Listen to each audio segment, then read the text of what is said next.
Okay, our next speaker is Keram Malicki-Sanchez, and he is an evangelist, if ever I've met anyone. An evangelist for this semi-new technology you've begun to hear about called VR, virtual reality. Keram, come out here. Good to see you. Good to see you. I have 5 minutes to try to cover an industry that I think is going to change everything that we know the way that maybe the internet did, except that the problem is nobody seems to really believe that's going to happen, except for Microsoft and Facebook and Apple and Intel and Epson and HTC and dozens and dozens of other companies that are investing heavily in this emergent medium. But I am not going to spend a lot of my time talking about the market or the valuation or the adoption rates, because what I tend to do at this early phase is try to convince people that we have to keep thinking as broadly as possible about an opportunity like this. How often does it come along that we get to shape an entirely new medium, a spatialized medium, one that brings in new concerns and considerations? I'm just going to make a quick definition between what some people call as a blanket virtual reality, but I think there's a couple of distinctions. For example, virtual reality is when you have a GPU that is creating an engageable environment in real time that you can interact with. It is expensive. It's got environments that you can manipulate. It has controllers. There's also a passive immersive experience, which comes more from the panoramic photographic realm, spherical video, I like to call it. And so sometimes we use this blanket term. CNN calls it VR, but really that's just surround video. And so it's important to make that distinction, I feel. There aren't many ways to use VR besides games and porn, but here are a couple of others. Physical and mental health, of course, education, training, getting muscle memory into activities that would otherwise be impossible to build, simulation. You get machinery that allows you to feel the force feedback of moving a wrecking ball into position, for example. Data visualization. David A. Smith, who was at Xerox PARC and worked with Doug Engelbart, for example, has recently created a 100,000 by 100,000 cell Excel spreadsheet that you can turn into a 3D visualization and pop out any section of it and get a real-time heat map, for example. And when you're standing in that space and you are embodying and feeling the scale, the scope through a vertical field of view, you kind of access that data in a different way. Of course, that is applicable to many, many different things where we need a new perspective on scale relationships and so on. Research for that same reason, you can become microscopic, you can become gigantic. Recently, the CFC worked with Priam Givor to use micro-CT scanning to scan small prayer balls from the 16th century that were carved by these monks, and until now we could not look at those quite efficiently, but now you can blow them up and walk through them and see all of the imperfections and just how they managed to piece those things together. Entertainment, gaming, of course, is always pushing the outer threshold of the technology, how fast you can render things in real time. Tourism, real estate, pre-visualization, goes on and on. So here's just numbers. This is not my business, but $80 billion in revenue by 2025 is what Goldman Sachs is predicting. The adoption in the home has been slower than expected because the stuff is expensive. There's kind of a friction to putting it on. There's a lack of stellar content, but let me just say, it's not TV Plus, and I want you to stop thinking about it as TV Plus or 3D More or anything like that. It's a completely different medium, and we have a different relationship to it. Just to give you an alternative to that, there was only 15 arcades in China under the service called Dianping, which is like their version of Yelp, in June 2016, and by March there was 300, and that's going to expand into thousands of out-of-home virtual reality activations. The only problem about an out-of-home VR situation is that eventually the novelty itself wears off, and you have to decide how are you going to recreate that interest. So there has to be something else to it wherever it ends up. So I feel that one of the important things that we have to offer at this point is curation and improving the user experience, dignifying the user experience. Of course, when you're in there, you're prone, you're blindfolded, you're completely immersed. About 2 minutes into an experience or less, there's a moment we call the drop-in point, where you no longer have one foot in each reality, but you're completely just, you know, if someone talks to you, you look around and try to figure out where they are, and can't quite grok why that person is outside of your realm of perception. So you want to dignify that experience. You want to deal with matters of hygiene.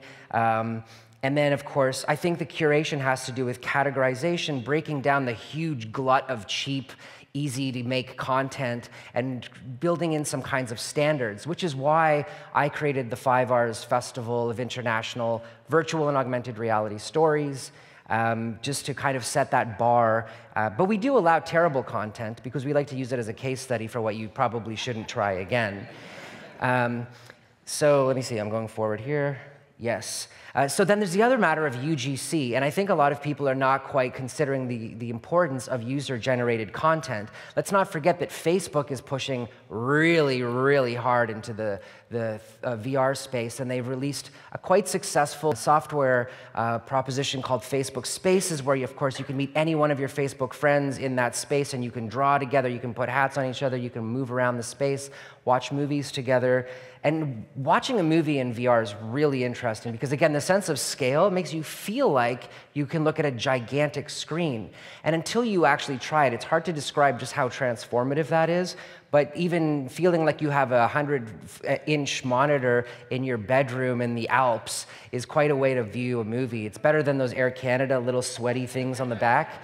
And your body really will take you into that sense of perception. Also, the tools are becoming more streamlined and more efficient all the time. You've got auto-stitch cameras now. For example, the Views camera has got 8 lenses that lets you shoot 360 stereoscopic for about $1,000, and it does all the auto stitching and all the post-production for you. We're going to have that unit debuting at our show at Ryerson next Saturday. I'm not selling these things. I'm just telling you that that's now available for real. And it's just now available for real. Because up until 6 months ago, you had 6 GoPros taped together, and you had a workflow that cost hundreds of thousands of dollars to stitch by the minute. So obviously it was daunting, but that's completely changing as these cameras. The Insta 360 camera is a little ball you stick on your phone for $99, and you're shooting 2.5K spherical video real-time streaming through your phone right to Facebook. So put that in your pipe and smoke it. There's also different alternative distribution platforms that I really like. VR is a place where you don't have to go through the brokered system of like Steam or other iTunes kinds of stores, and people just upload whatever they're making, and it's a wonderful place to discover things. And the deeply undercovered WebVR, or also known as mobile VR. They're still kind of trying to decide what to call this. This is where you can write a few lines of basic code and parse a virtual reality experience inside of a browser natively, inside of Chrome, inside of Microsoft's Edge.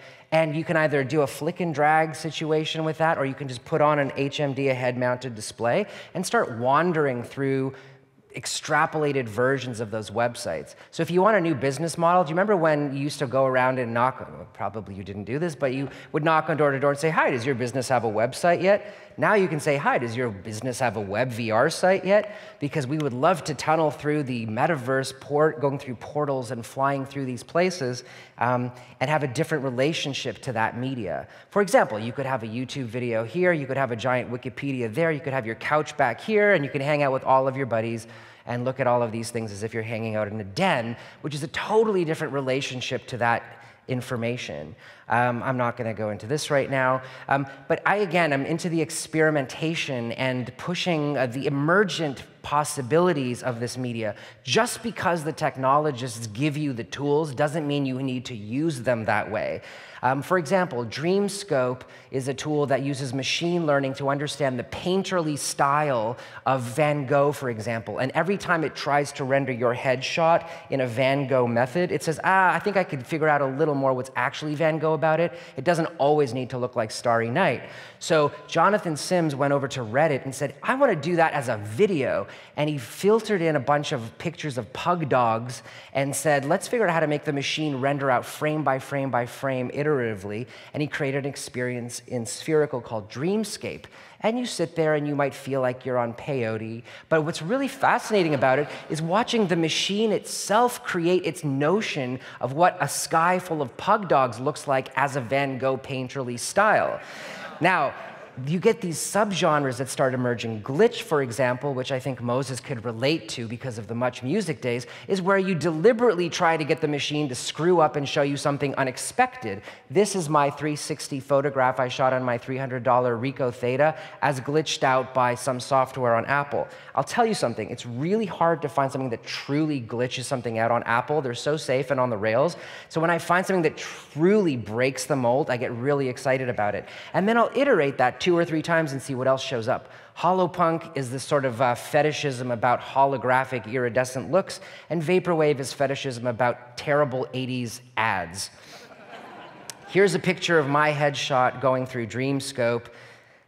Here's a picture from an app called Face App, which is free and shows me at the top as I am, on the right as a female version of myself, at the bottom as Sean Penn, and on the bottom right as apparently a younger, sadder version of me. So I took that and I put that through Dreamscope, and all of a sudden here's this thing that's kind of emerging, and I don't really know what it is, but it's something. Now, my friend Illusion is a hacker who came from DC and is now living in LA, and he loves to use Tango and Matterport. These are spatial scanning tools, phones really. They have 2 cameras, and you can wave it around the room, and I could capture this entire hall right now. And he uses that to create a space. Then he uses a Wi-Fi scrobbler that grabs your pictures that you're sending over your phone in midair and feeds them into the machine learning algorithm that's using a painterly style. And then that is taking that painting and framing it in his virtual reality gallery in WebVR that's probably laid out a lot like this theater. And the whole thing is happening on a $14 Wi-Fi thumb drive that he can then mesh net with a bunch of other thumb drives, not even being on the internet, and create an alternate dimension. So I'm just saying, VR is not always just video games and porn.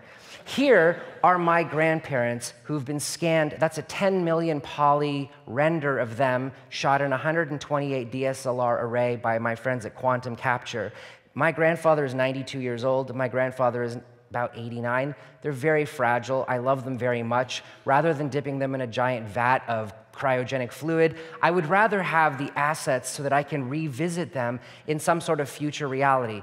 I'm sure there are legal implications to this. We should probably consider those things. But it'll be really nice to see what a lifetime is embodied in a 3D model. I love them so much. My friend Nathan Spoor is an artist in LA. My time is up. And he said this: the ability of an individual to pursue their purpose with an amplified understanding and sensitivity.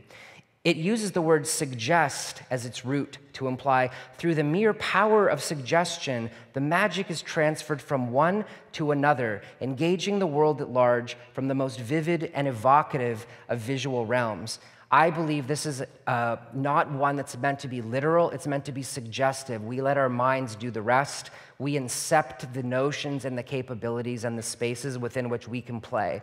These are pictures from the FIVARS Festival and the VRTO conference that I run, and that's who I am, and thank you for the opportunity.